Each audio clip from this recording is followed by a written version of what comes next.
Well, please help me out and put your hands together for Miss Elaine Lindsay. Good morning. That's awesome. I know that this is my success story because I walked onto this stage and I stand before you kind of bionic. I have some screws and a nail and some titanium and a few other things that are metal, and I'm missing a few bits too. And I know most importantly, always wear clean underwear. I'd really like to share some of my story with you.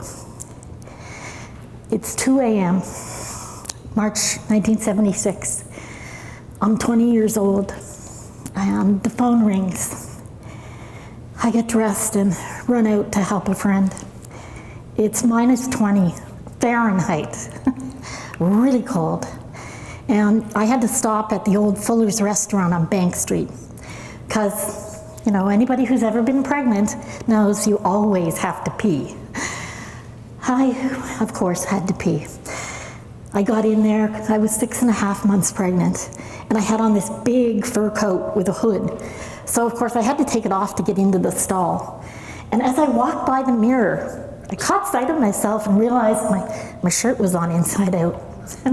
I thought, oh well, thank God I'm wearing clean underwear. You know, we've all heard that old adage, probably since you were young. 45 minutes later, everybody got to see my clean underwear. The dimmer switch on my Mustang, and God, I love that car. It had gone, it had shorted out, and I had to drive home without lights on. I made it as far as Highway 31, just at the curve where the Jewish cemetery is. Matter of fact, it's where my friend Andrea is buried. A cop stopped me, asked me to turn the lights on. I did. My car died again. I said to him, well, you stopped it, you started. Can you get some booster cables? When he came back, he let me know that he had no idea how to hook up booster cables. So I, being 5'2", and him being 6 feet, I got between the cars. My car was in fact on the right-hand side of the highway because the snowbanks were so huge we couldn't actually pull off the highway. I stood facing the engine of my Mustang on the roadside, and he stood closer to the snowbanks. I handed him the booster cable, and I guess at that moment he saw the lights hit the curve. He dived into the snowbank and saved himself. The engine of my Mustang tore through my left leg, just below the knee, all the way up. I'm hearing like screeching, and I'm feeling crushing and searing pain, and then I'm flipping through the air, and it seems I landed 2 lanes over on the highway. But it was kind of odd, because I landed sort of gently, like I'd been placed there, and the hood had gone up while I was airborne and cushioned the impact on my head. The young guy in the other car that hit me, he'd been in the drunk tank with the friend I'd gone to pick up. It wasn't his fault. One of my clogs flew off. I'd gotten dressed in the middle of the night, so I just kind of threw stuff on. And I kept thinking, oh my God, my toes must be frozen because I can't make anything move. And in among the pain, nothing really moved. There was something up near my left elbow, and it turns out it was my ankle. My left leg was impossibly bent and twisted, and my right arm was stuck up in the air like this. And I'm lying on the highway like this, having absolutely no idea of how bad it was. You know, I had this searing pain in my legs. It was like, you know when you have an open blister? It was like somebody stuck both their hands right in it. I couldn't figure what it was. I didn't realize that my leg was gaping open. And suddenly, this woman, I have no idea where she came from, she appeared holding my hand. And she squeezed my hand and said, dear, it's okay, they're coming, help is coming. And I said, oh lady, please let go of my effing hand, it hurts. And the guy from my car, he said, Elaine, don't swear. How surreal is that? Anyway, there was an awful lot of damage. Emergency surgery. One kneecap was completely shattered. Both my legs were broken. My skull was fractured. My shoulder, of course, was dislocated. And I had lots of internal injuries. The next few months, it was kind of weird because in the hospital, they gave me the news in little dribs and drabs. You know, it was kind of like that old Bits and Bites commercial. You stick in your hand and you pull out a whole new ball game. Week 1 was, sorry, you lost the baby. Week 2, we fixed your shoulder, and by the way, your skull's fractured. Week 3 was, well, about the internal injuries, we'll get to that later. Don't worry about that now. And then 6 or 7 weeks and as many surgeries later, the plastic surgeon came in for yet another visit. You know, he'd been coming in every couple of days since the accident, and today he said, okay, listen kid, here's the deal. You're never gonna be Betty Grable, but we'll fix you up. I thought, wow, her legs were insured for $1 million. But it was so weird. I never put 2 and 2 together. I didn't even think about why on earth was a plastic surgeon coming in here day after day after day. I guess wasn't at that point, and they had me on a lot of pain meds. A few days after that visit, they took me in for the skin graft surgery. And a few days after that, they took me to physio for the first time. And I stood for the first time since the accident. As I grabbed the bars and looked ahead into that full-length mirror, there was all this bandaging around my knee. But within a few minutes, blood started seeping underneath the bandage, and it was kind of getting gross. So the nurse got down and removed the bandage to clean it up.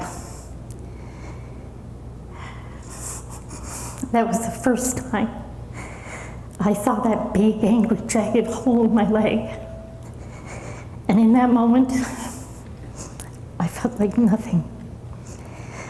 I just ceased to exist because, see, for me, Ben, all I had going for me were big blue eyes and long, long legs for somebody who's only 5'2".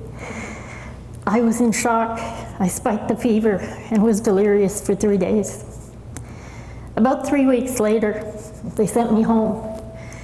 Now, we lived in a 3-floor townhouse in Haringate. We went home with a walker and a wheelchair, and it took almost 3 hours to get me up to the middle floor.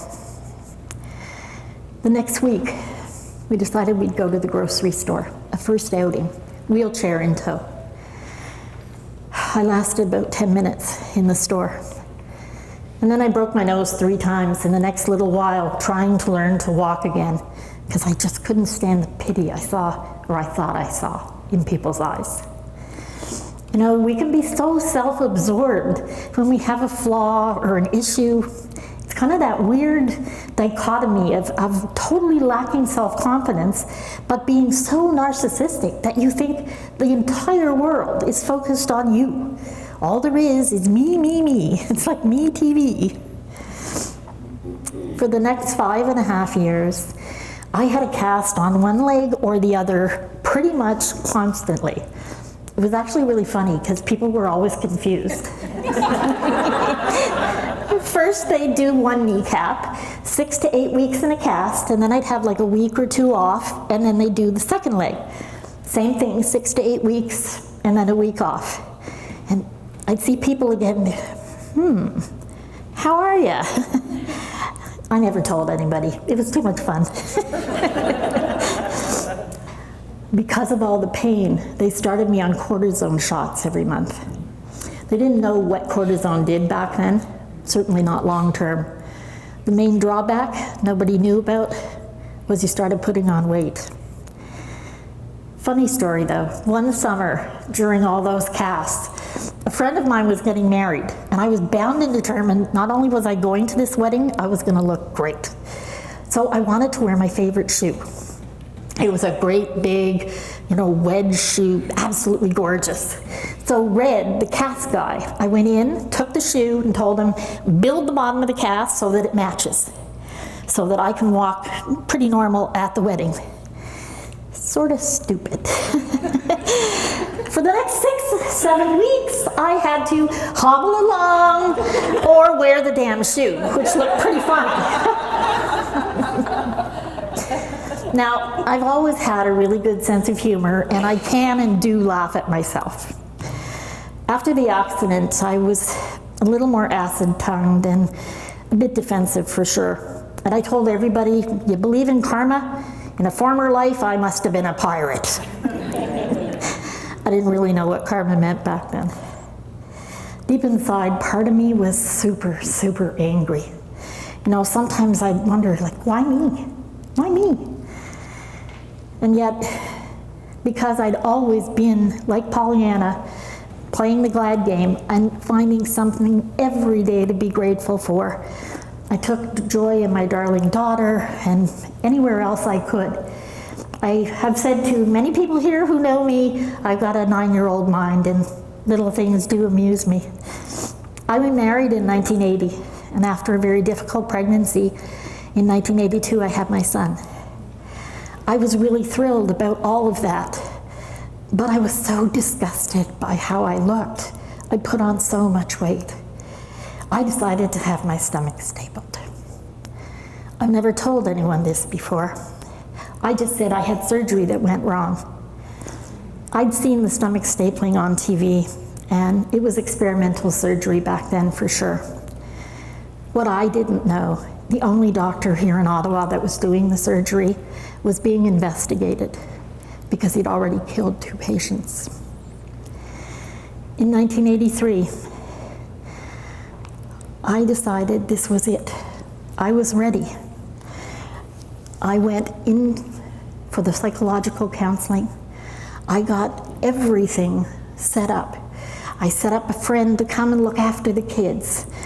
You know, I booked the surgery. I knew that I'd be in the hospital 5 to 6 days, most, and they were going to put in what they call the J tube. It's a feeding tube that goes in your side. Everything, food and water, would go through that tube.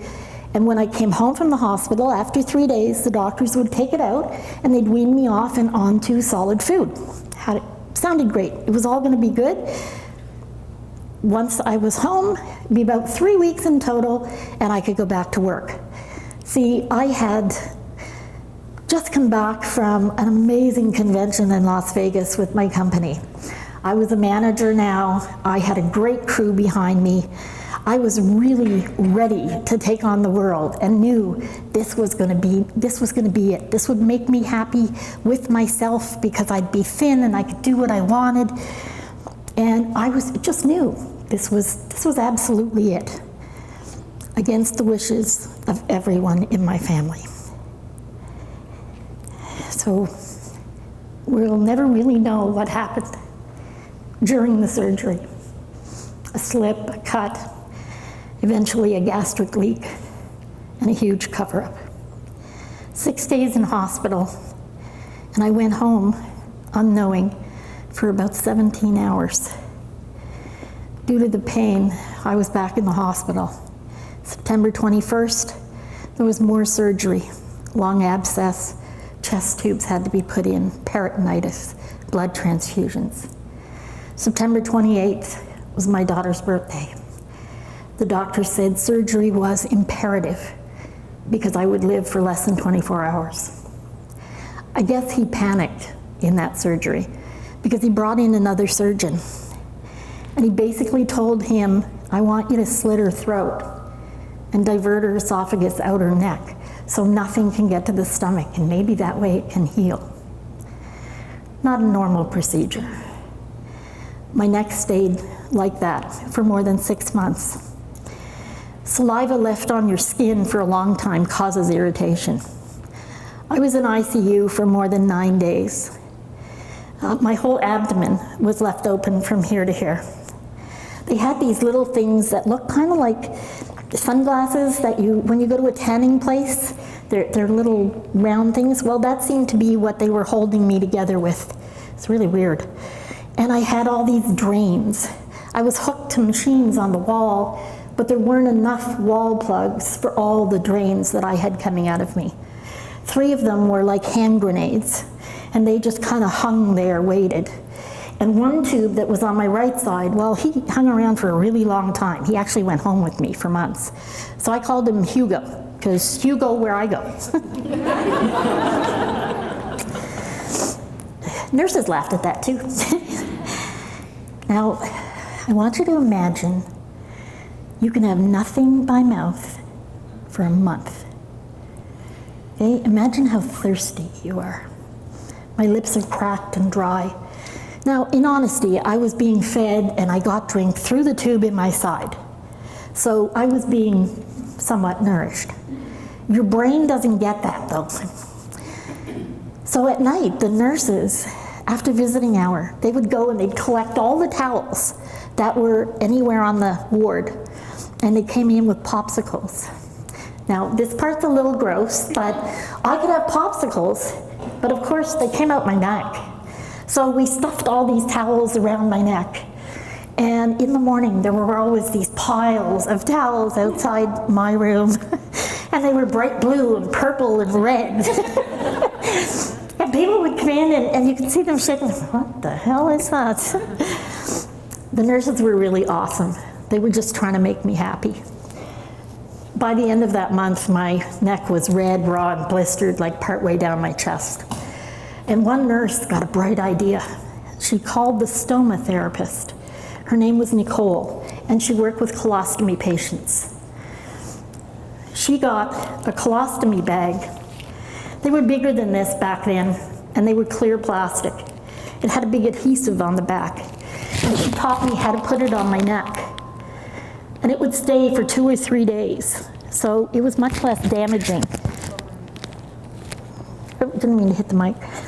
It was much less damaging than the saliva running everywhere. We had this clip at the bottom, and we could take the clip off and drain it into a K-basin. It meant I could drink a little and I could keep having my popsicles. I had to wear this for more than 6 months. Let me tell you, this is a real bitch to accessorize. Nothing goes with plastic. I'll tell you, when I was getting ready for this speak, my son said, "Oh, Mom, you could have bedazzled it." In February of 1984, that other doctor tried to reattach my esophagus, and now he's left me with a much bigger scar. Inside, he also left a pouch, I guess due to the scar tissue.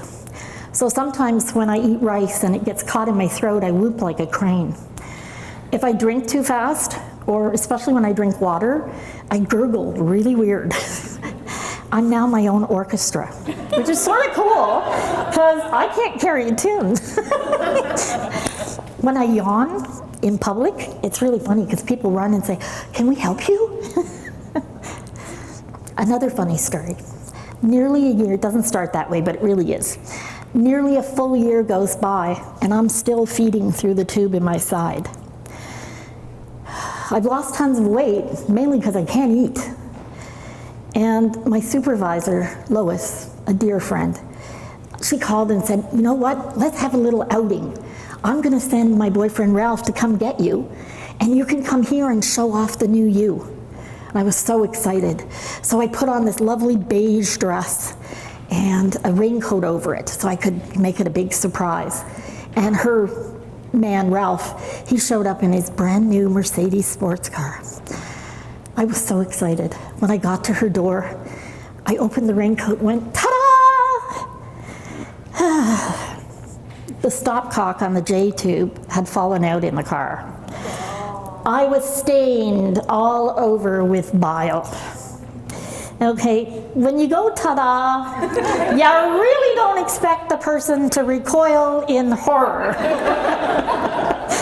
Kind of defeats the purpose, you know? A little bit of a letdown. But don't feel sorry for me. Feel sorry for poor Ralph. This guy had only just met me, and that J-tube fell out in his new Mercedes. Sorry, Ralph. 2 years and more surgeries later, I sued Dr. Freeman. It dragged on for 13 years, and I lost. I believe the Canadian Medical Protective Association paid the judge off, because had I won the court case, it would have opened the door for every other patient that Freeman had harmed.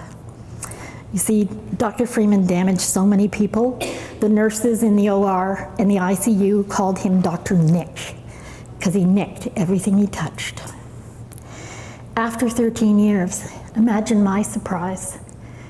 When in court, he told everyone so proudly he'd taken apart the stomach stapling in September 28th surgery when they slit my throat.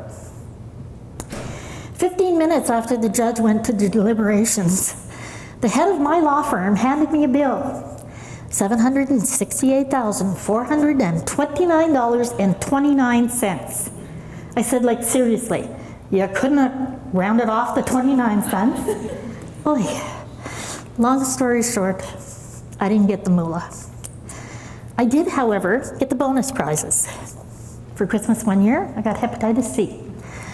Another year, I got diabetes. You think I still believe in Santa Claus? Hell yeah. I'm the eternal optimist. I play the glad game every day. I always look for something to be grateful for. And I see the funny in pretty much everything. And one thing, I do allow myself to wallow. I get that day or few hours at least every month. Now, this is only part of my story. And how and why do I keep going? People ask me that a lot. See, when I was 16, one of my best friends, Andrea, hung herself on New Year's Eve. It caused such damage to those of us who were left behind. Her family, her friends, we all blamed ourselves. I saw, I felt, I lived the impact and the guilt that her death left. And that chilly March morning in '76, my accident happened directly in front of her grave. I think that's partly why I'm still here. See, I think she laid me gently on that frozen road, because in all honesty, my head should have split like a melon.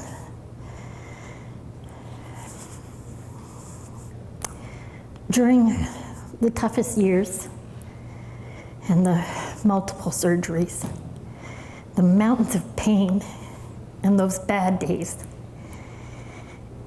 there were so many times that I just wanted to end my life. But I knew I couldn't do it, not to my family, not to my friends, no matter what happened. Andrea's death was not in vain. She taught me to keep on living. So in essence, she gave me my life. So I keep getting up, I keep trying again. Do any of you remember the Fisher-Price Weebles? Their little Weebles wobble, but they don't fall down? That's me. I just keep getting up. Laughter really is the best medicine. Having loving family and friends helps too. Allow yourself that time every month to wallow in whatever your issues are. And play the glad game. It really is awesome. Tomorrow, who knows? Something wonderful might happen. Like today, for me, I feel so lucky to be able to share my story with all of you. Thank you.